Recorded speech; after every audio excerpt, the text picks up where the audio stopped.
ఎంత ప్రశాంతంగా ఉండేది ఇప్పుడు ఎలా ఉంది.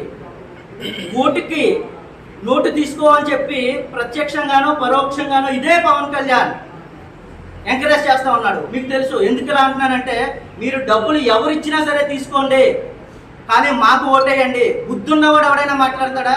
డబ్బులు ఇవ్వడానికి నీ ఇంటికి ఎవరైనా వస్తే నీకు ఇస్తే చెప్పించి కొట్టి బయటకు పోరా అని చెప్పాల్సింది ఇదే పవన్ కళ్యాణ్.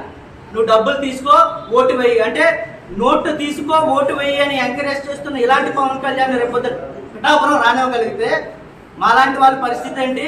రేపొద్దున ఎవరో చిన్న చిన్నగా పార్టీల తరఫున పూర్తి చేయాల్సిన వాళ్ళ పరిస్థితి ఏంటి?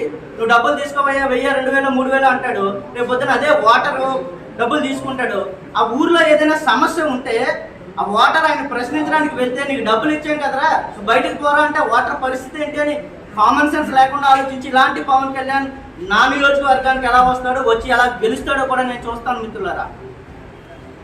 పిఠాపురంలో అన్ని కష్టాలు చూసి భరించి పెరిగిన వాడిని నేను. పిఠాపురం ప్రజలు చాలా తెలివైన వారు. ఇప్పటి వరకు కూడా ఇన్ని పదుల మంది ఎమ్మెల్యేలు అయినా సరే ఎవరిని కష్టపడ్డారో వాళ్ళని నిజంగా ఆశీర్వదించడానికి ప్రయత్నం చేశారు. 2024లో మనం ప్రయత్నం చేస్తాం గెలవటానికి. పొరపాటున ఓడితే 2029లో పోటీ చేస్తాం, 34లో పోటీ చేస్తాం. ప్రజల కోసమే నిలబడడానికి మేము రాజకీయాల్లోకి రావడం జరిగింది. మా పార్టీ కూడా జడా శ్రవణ్ కుమార్ గారు కూడా రాష్ట్రంలో అనేక సమస్యల మీద ఇప్పటి వరకు కూడా పోరాటం జరిగింది. ఎమ్మెల్సీ అనంతబాబు మీరందరూ కూడా చూశారు. ఒక డ్రైవర్ని, ఒక ఎస్సీ సోదరుని చంపేసి డోర్ డెలివరీ చేసిన ఇదే ఎమ్మెల్సీ అనంతబాబు ఒక కాపు కాబట్టే కదా పవన్ కళ్యాణ్ మాట్లాడలేదు. అదే పవన్ కళ్యాణ్ ఆ రోజు పవన్ కళ్యాణ్ గట్టిగా మాట్లాడుంటే, ప్రశ్నించుంటే ఎంత తీవ్రత ఆ రోజు వైఎస్ఆర్సీపీ మీద వచ్చి ఉండేది. ఏమైనా మాట్లాడా? ఇప్పటికీ ఏమైనా సరైన రీతిలో మాట్లాడుతూ ఉన్నాడా? మేము మా పార్టీ తరఫున మా అధ్యక్షుడు జడా శ్రవణ్ గారు మేమందరూ రోడ్లు ఎక్కి పోరాడితే ఎక్కడో పెళ్లిలో ఎంజాయ్ చేస్తున్న, చంపేసి తిరుగుతున్న ఒక హంతకుని లోపల వేయించిన పార్టీ మాది. నేను అందులో కీలకంగా ఉన్నాను. ఇలాంటి ఇన్ని పోరాటాలు చేసిన మేము రేపొద్దుట పిఠాపురాన్ని కాపాడుకోవాల్సిన బాధ్యత నా వంతుగా నేను కూడా తీసుకుంటున్నాను మిత్రులారా. మీరు ప్రజలకు మీ వంతులు కూడా ఈ పిల్లలు, ఈ చదువుకున్న వాళ్ళు ఏం చేశారు అనేది చెప్పడానికి ప్రయత్నం చేయండి దయచేసి. నేను 9 డిగ్రీలు చదువుకున్నాను.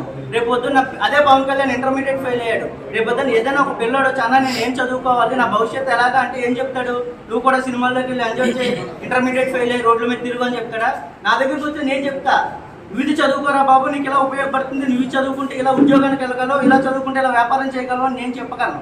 దయచేసి చదువుకున్న వాళ్ళకు, ఫ్యూచర్ ఉన్న వాళ్ళకు మీ మాట మీద మీకు రేపొద్దున మేము ఓడినా ఇక్కడ ఉంటాం, గెలిచినా ఇక్కడ ఉంటాం. పవన్ కళ్యాణ్ 2 చోట్ల ఓడిపోయాడు. మళ్ళీ అప్పుడు చూసాడా? ఈరోజు పిఠాపురం వస్తా నేను కూడా ఇల్లు ఇక్కడే కట్టుకుంటా అంటాడు. అదే భీమవరంలో నేను ఇల్లు కట్టుకుంటా, నాకు ల్యాండ్ ఇవ్వలేదు అంటాడు. రేపొద్దున ఇక్కడ ఓడిపోతే ఇక్కడ నుంచి మళ్ళీ పారిపోయి హైదరాబాద్ సినిమా చేసుకుంటాడు. నేనేమంటానంటే, పొరపాటును గెలిచాడండి పవన్ కళ్యాణ్.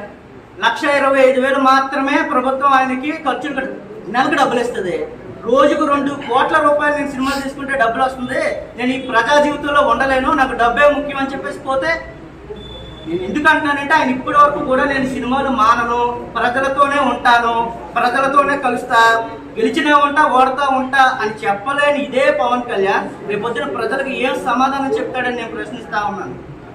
మిత్రులారా, ఇలాంటి ప్యాకేజ్ తీసుకునే స్టార్లకు, సినిమా స్టార్లను కూడా మనం ఎంతో మందిని చూసాం. వాళ్ళు కొంచెం మంచి చేశారు, అదేవిధంగా ఎంతో చెడును కూడా చేశారు. రెండవది ఏంటి అంటే, వంగా గీతా విశ్వనాథ్ గారు మేడంకి సుమారు 40 సంవత్సరాల రాజకీయ భవిష్యత్తు ఉంది. మరి ఏం చేసింది కూడా 40